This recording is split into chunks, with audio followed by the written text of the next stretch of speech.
Mr. Mishra, you are on mute. Oh, thank you for pointing out. Namaskar once again, and a very warm welcome once again to all the esteemed panelists here, our viewers from the different platforms who have joined us. A very warm welcome to the 20th edition of World Education Summit 2021 Higher Education Track.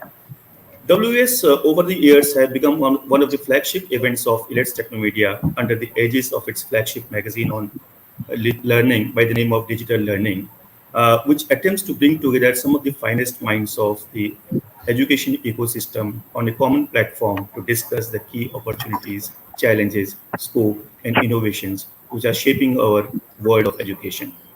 This 3 days long conference had started yesterday, and today is the second day of the conference, and the conference will continue tomorrow as well.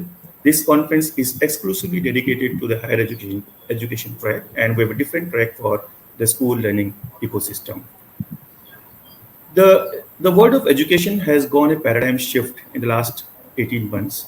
And in fact, it always has been a churning experience for the educators and the education administrators to keep in tune with the changing requirements of the time. And this shift was further accelerated, further precipitated by the COVID pandemic 18 months back, when all of a sudden this pandemic broke and all sectors of the economy came to a grinding halt. And at that time, education was also one of the sectors which was no exception. Overnight, universities, colleges, they shut down, and then they were thinking what to do, how to do, where to go, how to go. But the resilience of the human mind was such that we came out with innovative solutions. We partnered with the industries. We leveraged the emerging technologies. We leveraged the trends and innovations in the education system and quickly reconciled to the changes which is shaping in the world of education.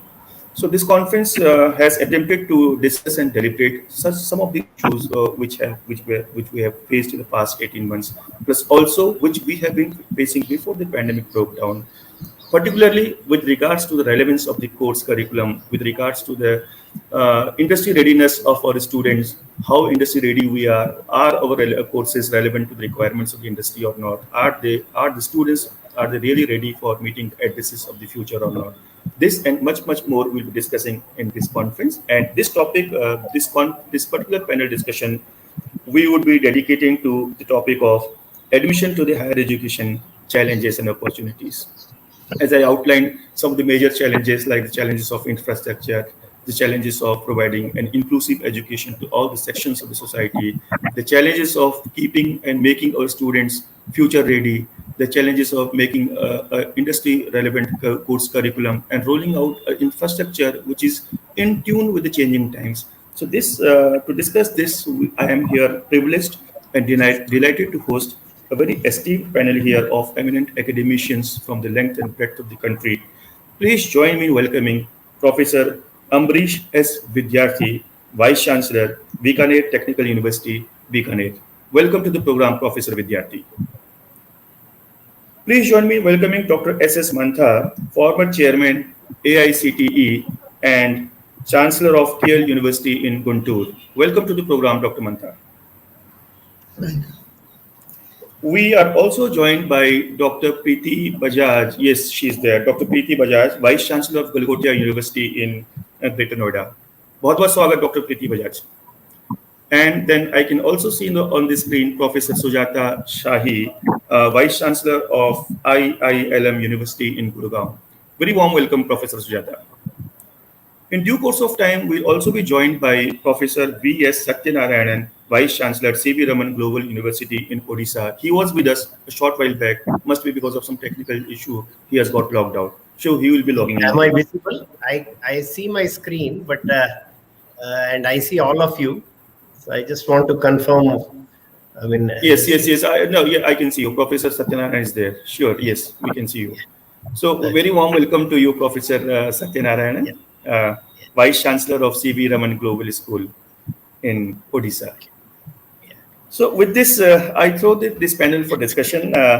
First of all, I would like to invite Professor Ambarish S. Vidyarthi, for Vice Chancellor, Bikner Technical University, for his opening comments. Thank you very much for inviting me and introducing me to the panel for this election people have been appreciated for the discussion. Professor Mantha is especially with the keyword into the public space of intensity, technical, Professor Vidyarthi, I'm sorry to interrupt you. There is some problem with your audio. Could you please raise your volume?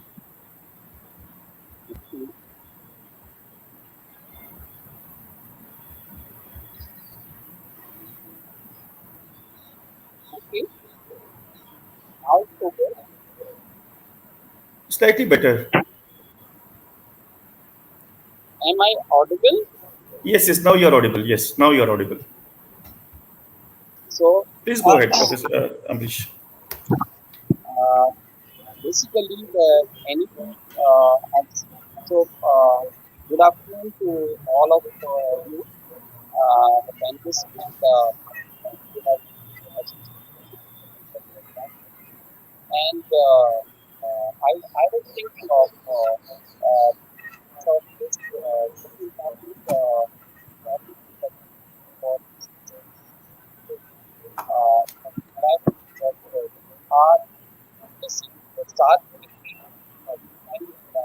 I'm sorry to interrupt you, Professor Ambarish Vidyarthi, once again. You are not at all audible. I would request you to kindly log off and log in once again because this is a virtual program and unless people listen to you, I'm afraid there is no point.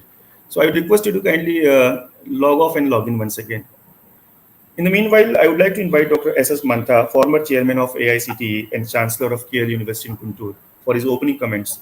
Challenges of admissions to the higher education, challenges and opportunities. Dr. Mantha. Yeah, thank you, Mishraji, and all my other co-panelists. Good morning to you all. Now,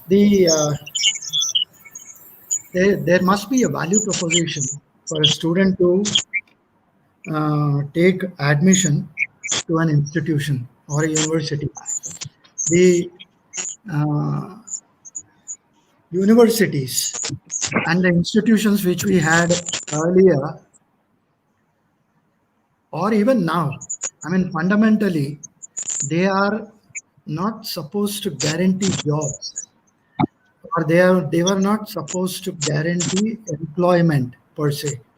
But what they were required to do was give a sound knowledge in the domain in which the student takes admission.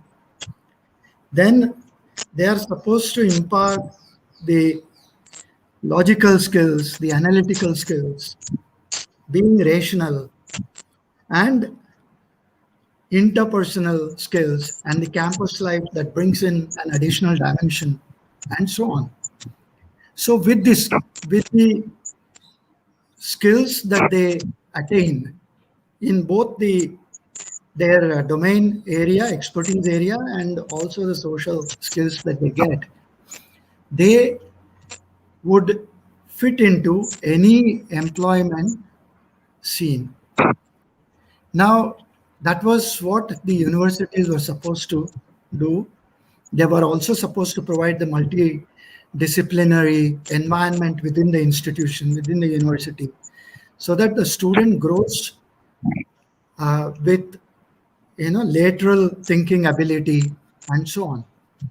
Now, having said all that, what has happened over a period of time is the students and the parents and the institutions have assumed that unless there is an employability potential for the course that happens within the institution, and unless these students are placed in good opportunity with good opportunities, the entire teaching learning becomes infructuous.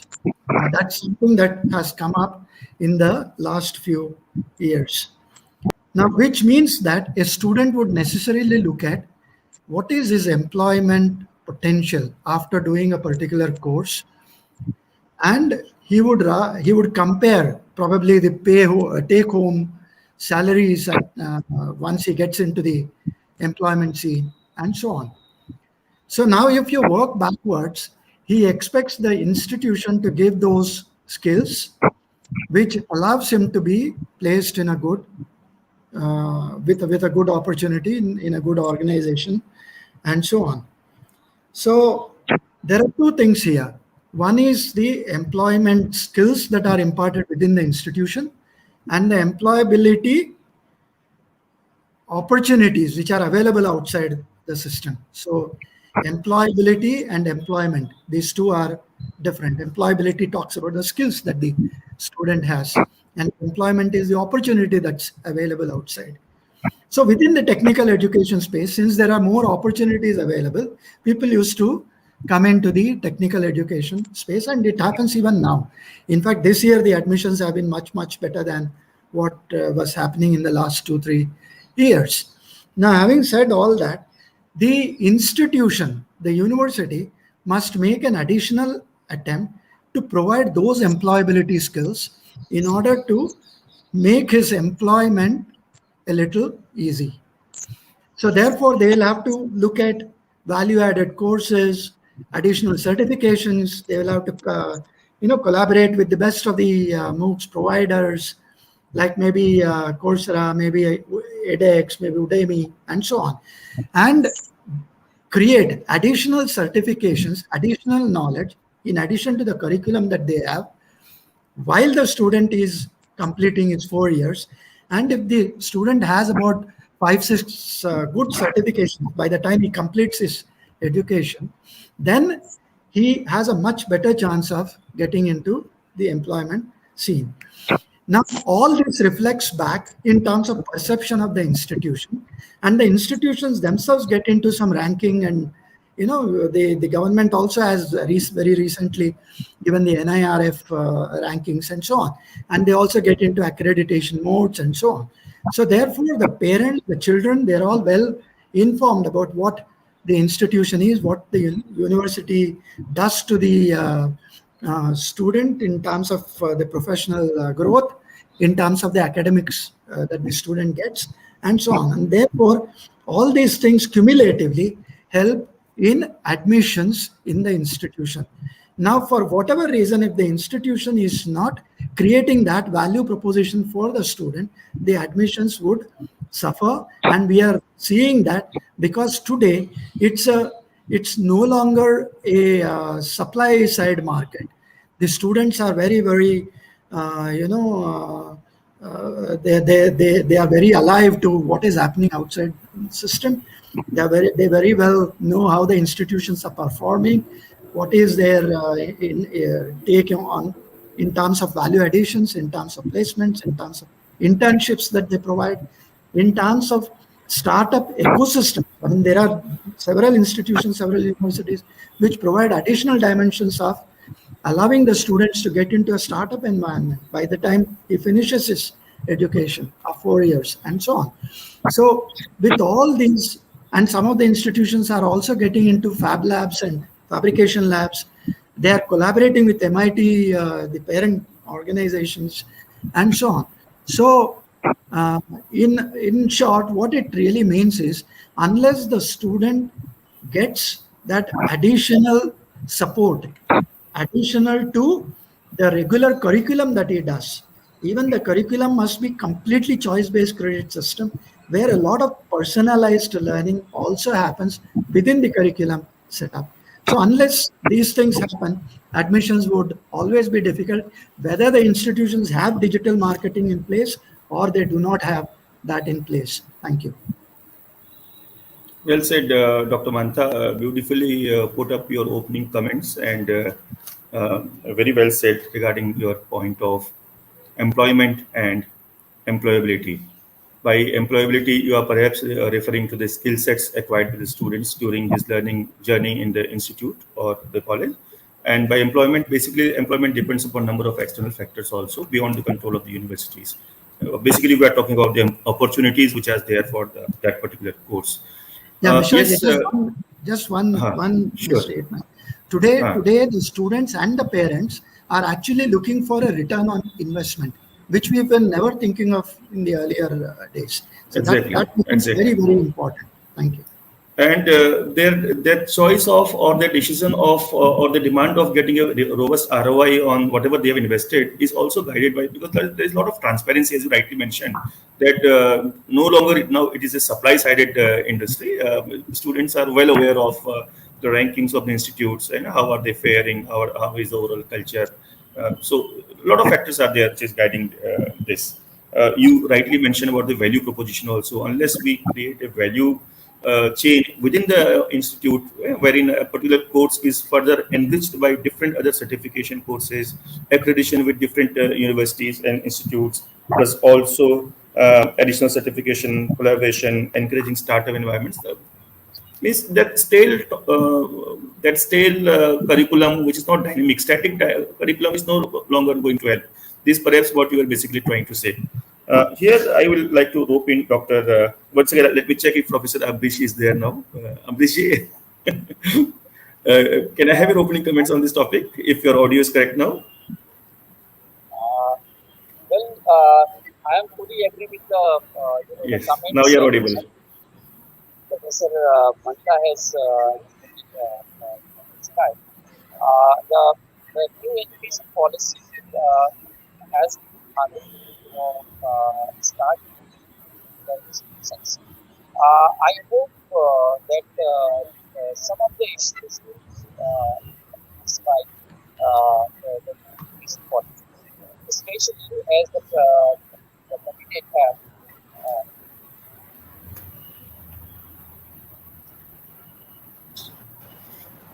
Now I think it would be good enough.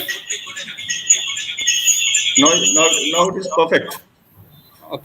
So I was thinking that if we can, very keen and honest to implement the new education policies, some of the,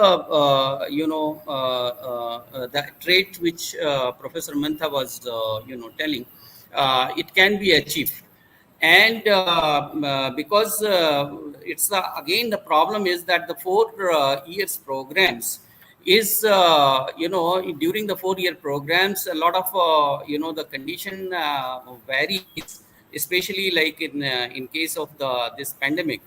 Most of the people have lost their jobs. So during that periods, there was no sustenance at the the family level, and that would be very well covered by the the new education policies by multiple entry and exit system. Secondly, that since we have given a lot of flexibility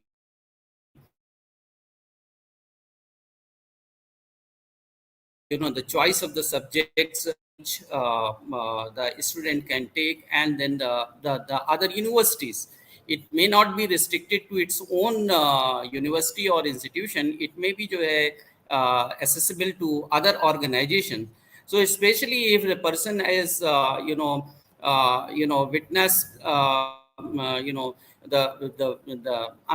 unforced the circumstances, it is also possible to attain the nearby institutions.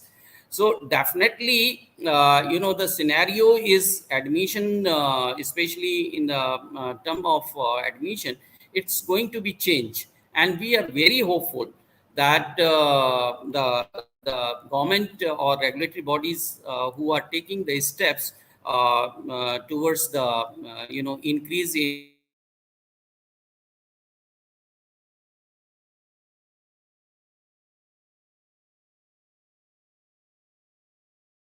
And next point is that since the target they have set, the AICTE has set up this target that it should be increased from 27 present one to 50 percent. Now it is a little bit difficult because in 9 years time we have to just multiply approximately double the case, which requires a lot of confidence among the students and the parents who can do it. But the opportunity is that we can reorganized and using these technologies which are very industry friendly. If we can incorporate, I think then this can be definitely we are near to the target set. So this is the my view on this one, this topic. Thank you very much for giving Thank me the you. Thank you, Professor Ambarish. You rightly mentioned about NEP, and same thing was also broadly mentioned by Professor Mantha also. Although he did not directly say about NEP, but he did imply that multiple entry exit points and the credit system. A student will have to enrich his own biodata by having access to different type of courses, personalized courses. So I have got one or two questions. I'll come back to you. But first, let me run through remaining speakers. Dr. Preeti Bajaj, Vice Chancellor, Galgotias University in Greater Noida. Your comments, please. Thank you. So I won't deviate with the what has been said by Dr. Mantha. I would add few points of mine at this point. That when we talk about PG educations or maybe the admissions for the higher education, the criteria has really changed. There was a time when students or parents were not only, the institution's image or brand image was important, and now, as we have already discussed, that the parents and students wanted to know how is the placement, how is the upskilling, how are the teachers. So I would like to highlight on 2-3 things that NEP has also mentioned on that, and long time back even AICTE and then other organizations have also mentioned the boat is working. Do we have, how is our internship component in the 4-year or 3 years of program? 3 years, because there are many programs nowadays, the kind of programs which we have, which are full of skills, whether it is nursing program, whether it is physiotherapy, whether it is medical lab technology, whether it is a mass communication. So all programs nowadays, those goes with internship, embedded internship. So do we have either clinical posting, multiple internships, the experience with working with social organization? If we do have these programs, then the program becomes the value of the programs. Sir mentioned about the value addition and value proposition. So I would say this increases because then you are interacting with the stakeholders, you are interacting with the industry, so that enhances the value of the program. So according to me, if we really the admissions to higher education with mushroom growth of universities, the colleges, that's there, but those will survive who will have the tie-up with industry driven programs are becoming very, very popular, wherein the undergrad the institution and then industry in collaboration, they are offering undergrad and postgrad programs. There are many examples surrounding us. And then of course the concept of train the trainer. So many industries are coming up with. It starts with IT industry, it goes to core industries as well. They are training the teachers, and then the teachers will be training the students as well. So I believe the institutions wherein teachers training, the institution wherein upskilling of teachers, upskilling of students, having multiple internship or hands-on or maybe a live, I would say the experience of working on live or complex problem, which will really take them to the 6th or 4 onwards, 4th, 5th, 6th level of Bloom's taxonomy. That would really enhance the value of the program and would give better admissions. And then of course the clauses which we have all been talking about for years. So this multiple entry, multiple exit, the disruptive technologies, the knowledge about digitization, all is going to add will be like stars. But then the basic thing, I believe that teachers training and students training, and that too on skills which is especially by the industry, and then having industrial internship would add lot of value to any of the program. Thank you. Thank you, Dr. Preeti Bajaj, Vice Chancellor, Galgotias University. Essentially, you are also saying that the same thing, that instead of a static course, the need of the hour is to go for dynamic courses. And when I say dynamic courses, as rightly mentioned by you, the dynamism could be brought either by internship by the students into different organizations, or training concept as mentioned by you, wherein the industry experts come in, train the teachers, and teachers roll out those trainings down to the students and upwards thereafter. And very, very relevant point, industry relevant courses, industry prepared courses, and courses prepared for the industry by the industry. So very nicely put thoughts, madam. Now, during the course of the discussion, we'll like to know how are we actually faring up all these parameters.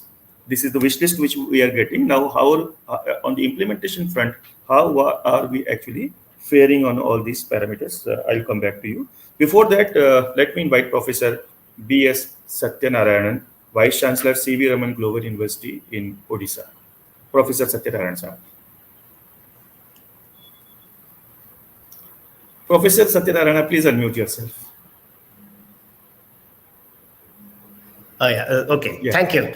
Good evening, everyone. Thanks for having me on this platform. It's nice to listen to all wonderful experts. So I think as the original question is higher education, opportunities and challenges of admission. So I just want to talk about the opportunities and challenges, and then how do we look at it as what we are trying to do to ensure admission, especially in view of the new education policy. You see, I think the whole world is changing post-COVID. There has been a huge amount of transformation happening. And therefore, I think it's very critical that we understand that education finally today has to make sure that knowledge and skill come together, leading to understanding and competence. And this understanding and competence should lead to inspiration, ideation, innovation, research, product development, entrepreneurship. All this should happen.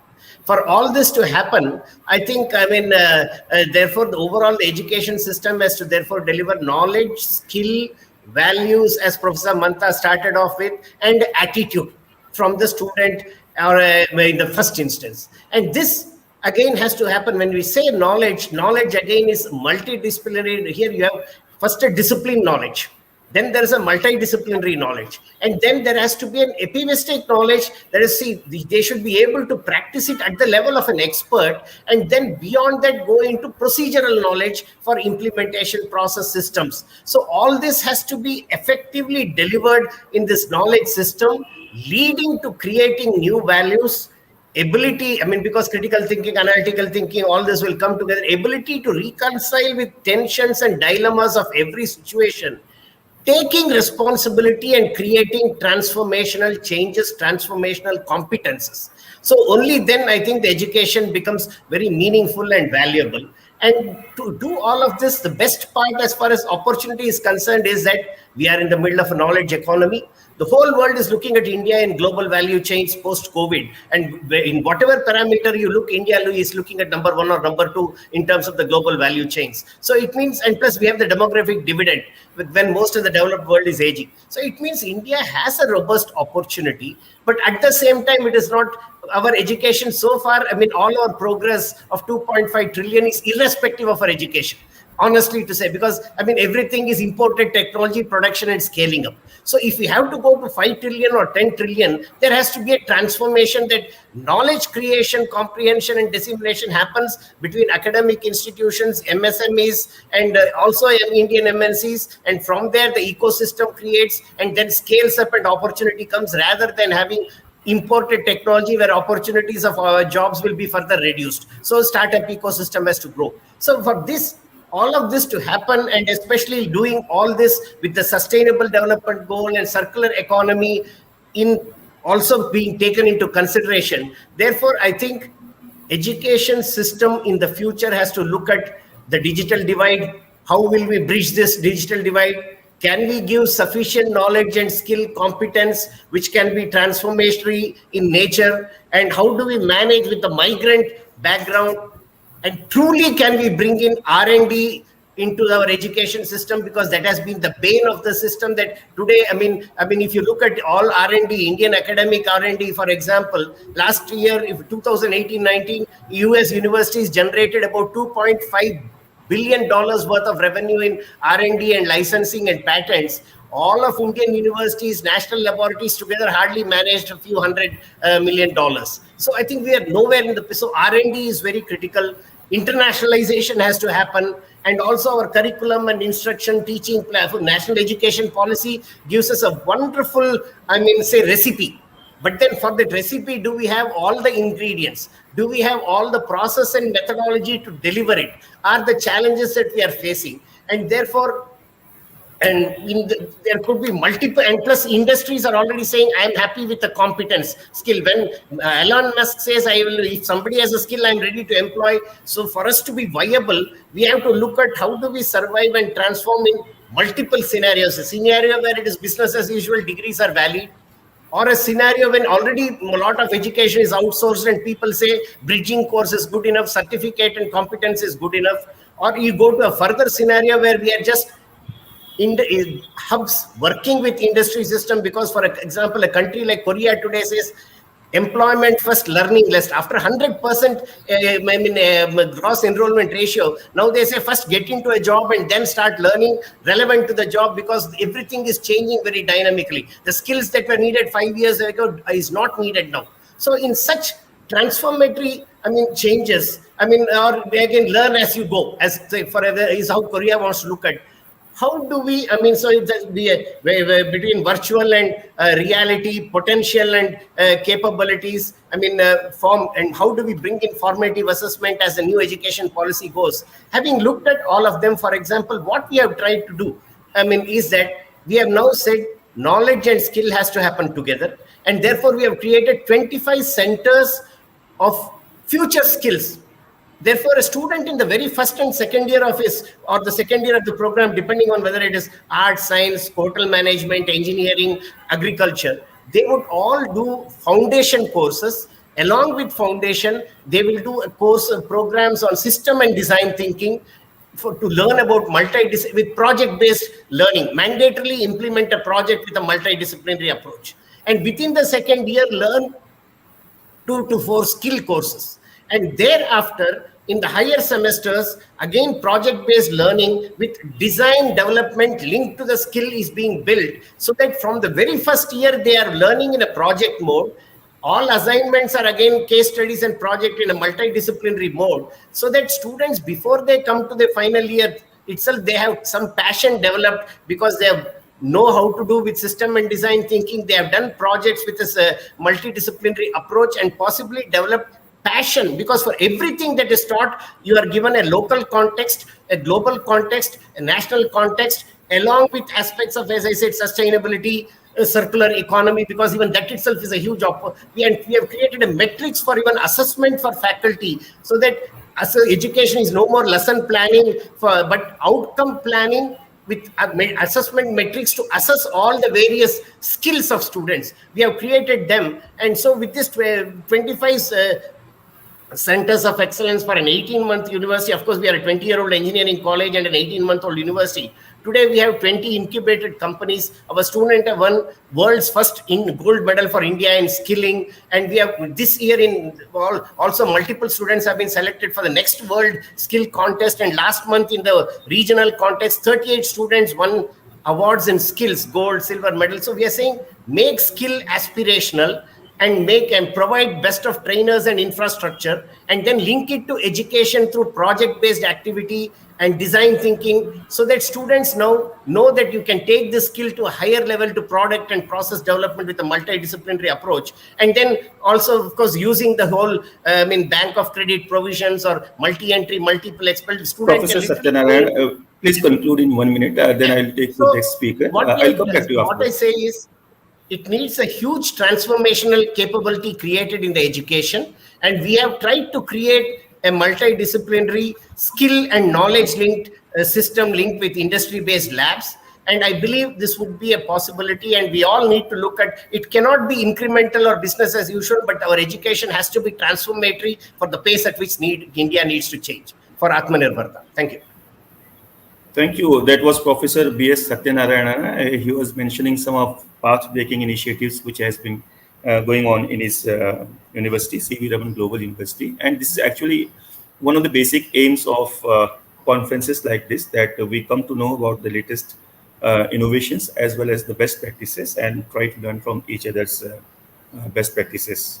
Professor Satyanarayana mentioned about the importance of R&D, wherein, of course, this everybody's common knowledge that as far as R&D is concerned, we have one of the poorest ratios in the world, and the panacea to this could be either more amount of internationalization, and in fact, essentially, he was talking about the transformation of the overall ecosystem of education. So, how do we actually go about this transformation? What are the elements of transformation? Some points were touched initially by Dr. Mantha, some points were touched by Professor Ambarish, and some points were touched by Dr. Preeti as well. So, let us hear from Dr. Sujata Shahi first before we proceed further. Dr. Sujata Shahi, Vice Chancellor, IILM University, Gurugram. Thank you, Mr. Mishra. I think our fellow panelists, they talked about n number of points, but still, I would try to give some different points. And the topic which has been chosen for the discussion is a core for any education institutes. The complete disrupted admission cycle, along with lack of competitiveness among students due to dilated evaluation system during pandemic, are perceived. Prospective students could no longer do the traditional campus visits, and standardized testing become optional for students applying at many institutions. I think we all talked about what needs to be done, but I'm slightly moving ahead post pandemic. The kind of situation we have for admission is different from previous situation. Although, at per latest report of AICTE, All India Survey of Higher Education, gross enrollment ratio in India has crossed 27%, and parallelly there has been a significant shift in the choice of the discipline of study, because no longer, as Professor Mantha and other honorable vice chancellors, they said the skill and employment based courses are preferred choice rather than the traditional history honors, English honors, and others so forth. Few challenges which are completely visible to us post pandemic, like demographical changes in the primary base of the students, still reluctant to go to other places for higher education. That slightly created dent on admission in higher education system. A shift towards practically oriented college majors. Students are increasingly entering college thinking about their job prospects, and they're picking majors they consider practical and moving away from the traditional humanities courses. They all, I think Professor Mantha talked about value proposition. I think we need to shift our focus on value proposition, the way we will give and provide to our students to make them employable. This is very important for getting admission in higher education institutes. Since education is a service, not a tangible product, students are confused and indecisive about which one to believe, where they see a lot of social media promotion, ads, persistent calling from counselors, and they are confined to their virtual tours. So this is another, the way we will communicate and inform our students about value proposition that will attract students to the higher education. Mushrooming of low quality institutes, which are no doubt generate next unemployable persons. I remember I was in a conference and somebody talked about, please do not tag your university as unemployable university. So this is one reason where we need to give focus on quality of faculty members. I think after 4 years, what kind of jobs are coming, we all are not aware. We have to prepare ourselves for reskilling and upskilling of our faculty members. I think Professor Satyanarayana talked about industry interface. Unless we are going to industry, inviting industry to our campus, we are not able to cope up with the new generation uh, jobs which are about to come, which we have not seen. Certain courses, artificial intelligence, design thinking, data mining, these are the new buzzword in the society. We need to integrate and teach our students to make them employable. The same thing with curriculum needs to be upgraded and integrated with skill-based courses. This is another important point which I can see. I'm slightly moving to the faculty members. The pedagogy. Time has gone for teaching under four walls with chalk and pencil. Technology has supported us. Lots of curricular or co-curricular and extracurricular activities to develop the holistic development of students. New ways of teaching, flipped classroom, simulation, gamification, storytelling, experiential learning. These are the new trends which will attract students. They will see value proposition through these new pedagogy which we have to use and engage our students. Basically, we all have to keep like student in the center, and how we will engage apart from technical knowledge, some other soft skills and interpersonal skills, giving the student opportunity to pursue their passion through liberal education. Actually, they need to create their own bouquet by selecting courses from other areas. Choice-based credit system has given us enough opportunity to pursue core area along with other courses as minor from different schools, so you can pursue your passion. A humanities student can take one math course. Engineering student can take music, dance, and design. This will help them to create their own passion. And at least one tagline is important: learning with purpose. Until unless we have alignment with the student to the goal which they want, we will be like in the mid of the situation. So my suggestion is pursue the passion, learning with purpose. These are certain important aspects which we need to integrate. Without taking much of your time, just I have one suggestion. In current situation, we need to create a pathway for international education which will attract students to take admission and later move to selected destination in a selected international institutes. So international collaboration is one way to add value, to teach global, to give global exposure and give updated course to the students. Thank you. I'm looking forward for the question answer, and I think we, our fellow Thank you. panelists, Yeah, covered. thank you, Professor Sujata Shahi. That was Professor Sujata Shahi from IILM. One very important and very relevant point you mentioned: learning with purpose. In fact, this would be one of the biggest problems in India's education ecosystem.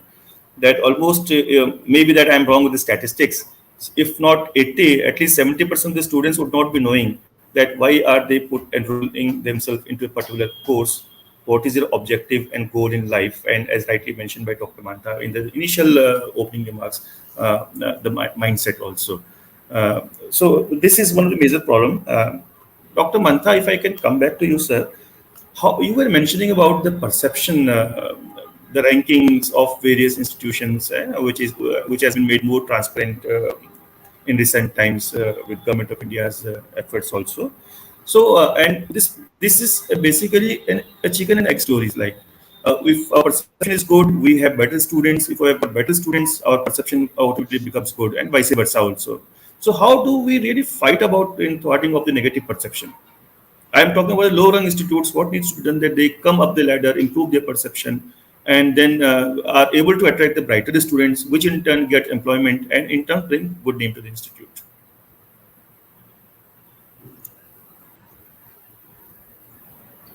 My view on this perception would be it's got something to do with the world that is outside and how it looks at the institute.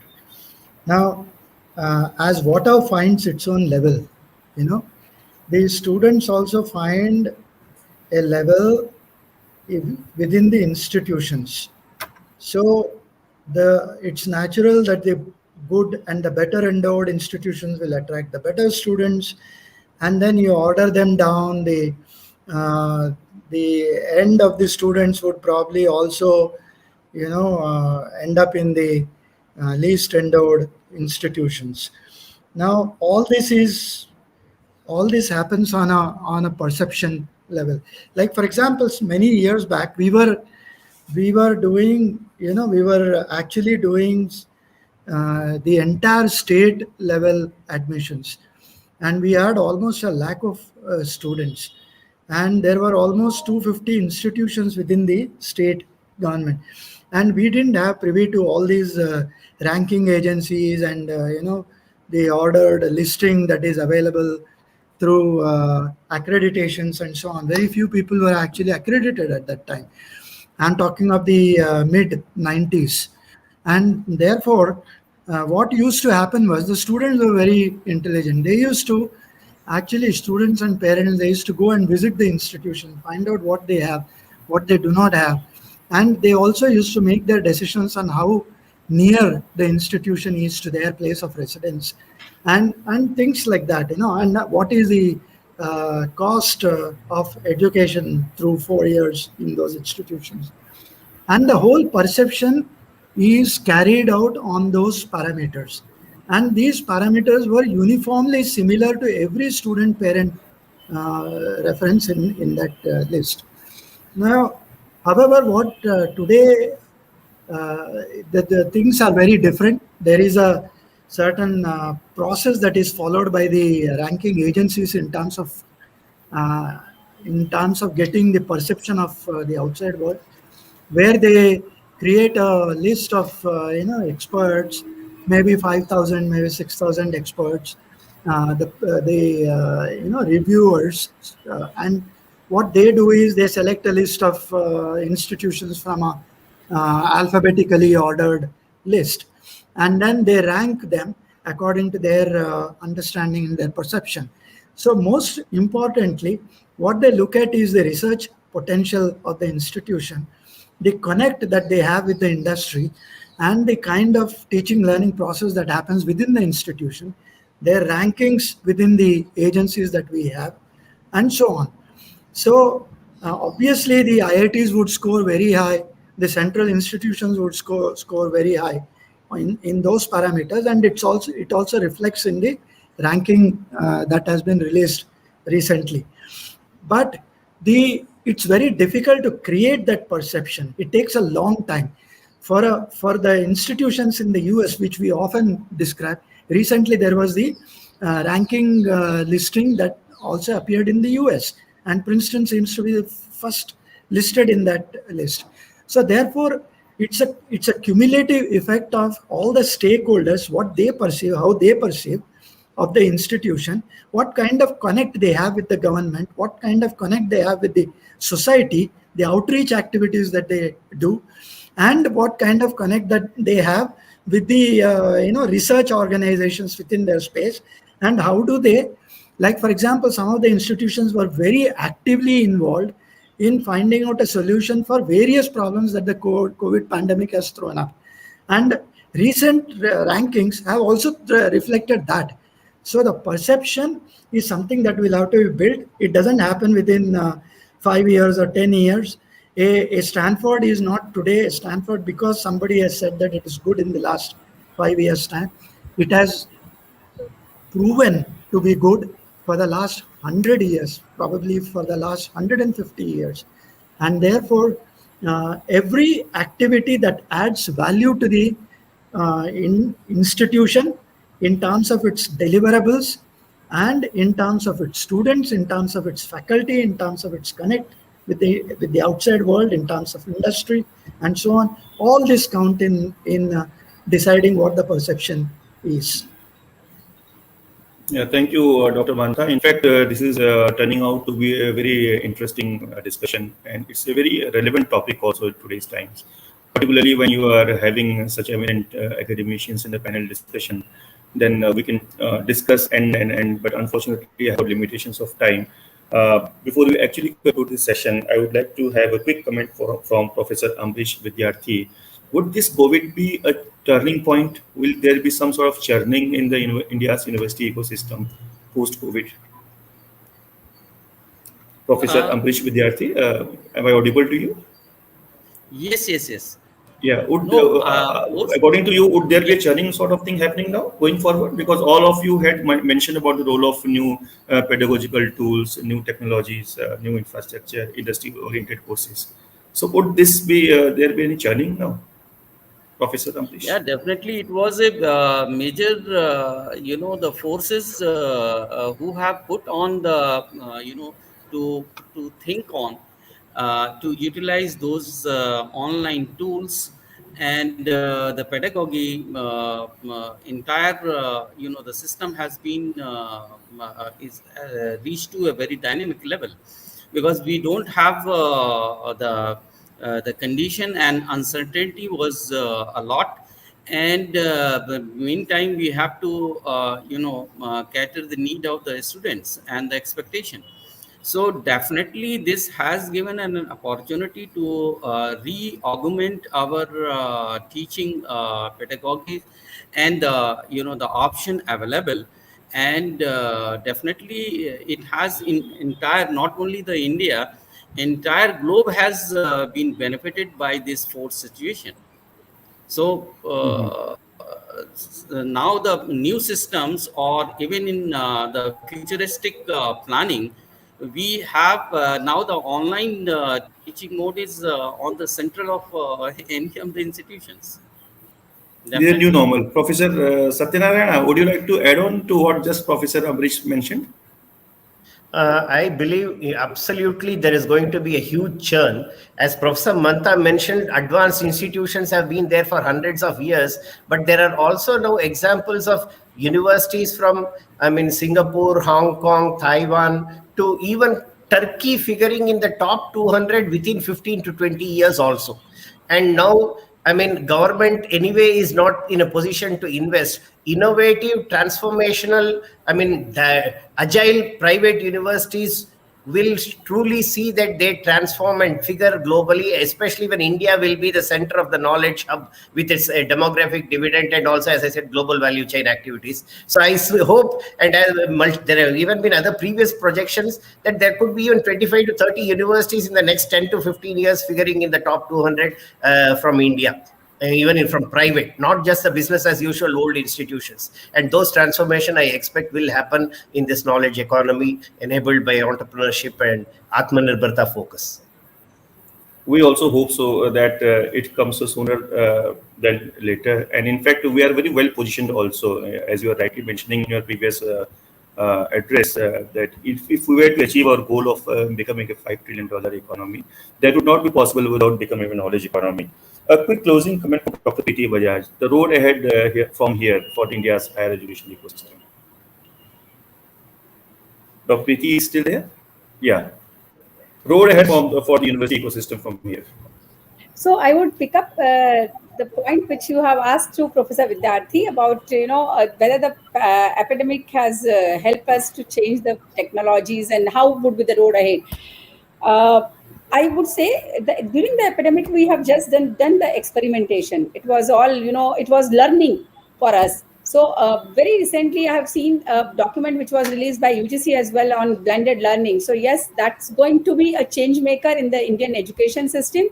To take that, the liberal policies which government of India is coming up with, UGC is coming up with, is of course one wherein lot of credit transfer, lot of flexibility in the learning. 20% content for every subject could be online through NPTEL, through other MOOCs. So all these would be, and then digitization. The challenges, of course, would be there because every campus may not be digital savvy. The IT infrastructure would be still challenging in the rural part of the India, but still I hope that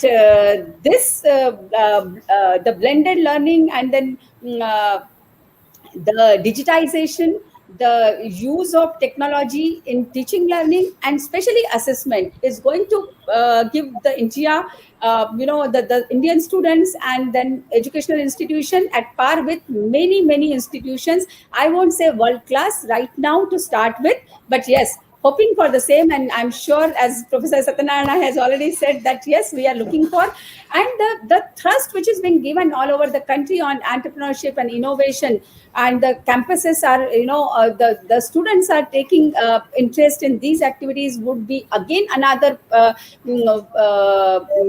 add-on feature to Indian education system, wherein students are not talking about, and then the steps which have been taken for the higher education, wherein if you have your startups, so then probably you don't have to do the formal part of thesis, dissertation. All these things would take Indian education system next level.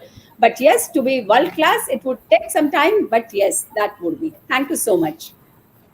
Thank you, madam. Closing comments, Dr. Sujata Shahi. Yeah, we need complete transformation of our education system, starting from course content to knowledge resource, faculty members. Research should be embedded in the technology, should be embedded in our teaching learning process, and a cultural shift of mindset, and that we have to provide to our students, job seeker to job creator, that will help us. And to make like professor told about Atmanirbhar Bharat, so that kind of culture we need to develop in our education system. Then the question of employment will slightly like go down, and we can create more job creators than seekers. This is the like summation to all higher education institute. We need to be very, very proactive in our approach. Thank you. Beautiful. Thank you, Dr. Professor Sujata Shahi, for those closing comments. As I mentioned earlier also, this is a very interesting topic and a very relevant topic also, and we can discuss end on this topic, because after all of us are parents also at the end of the day. With this, I would like to conclude this session.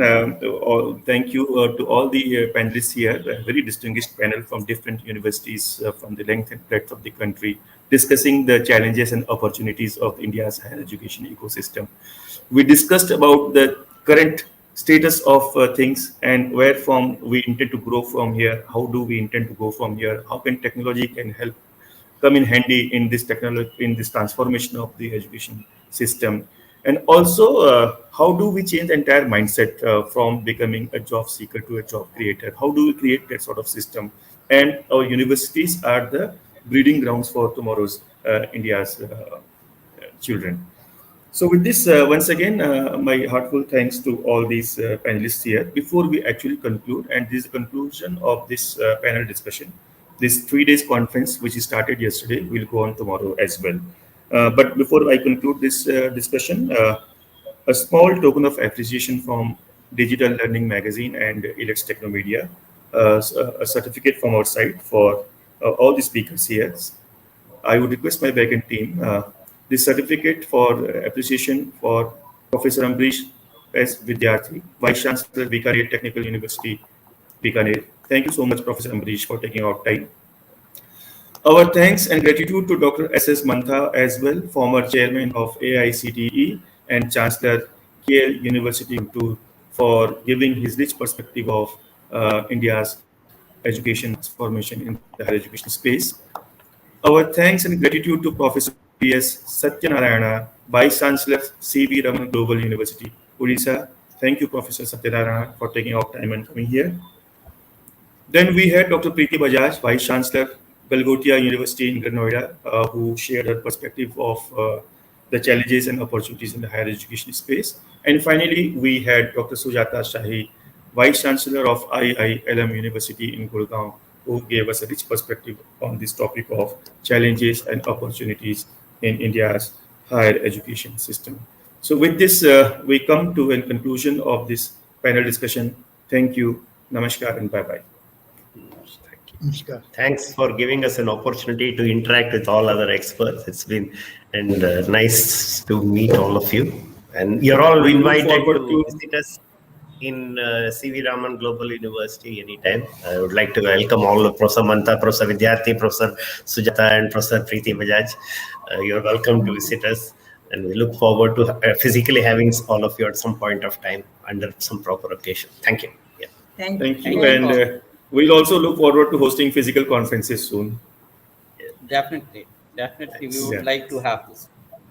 Yeah. Thank you. Thank you. Bye-bye. Namaskar, all of you.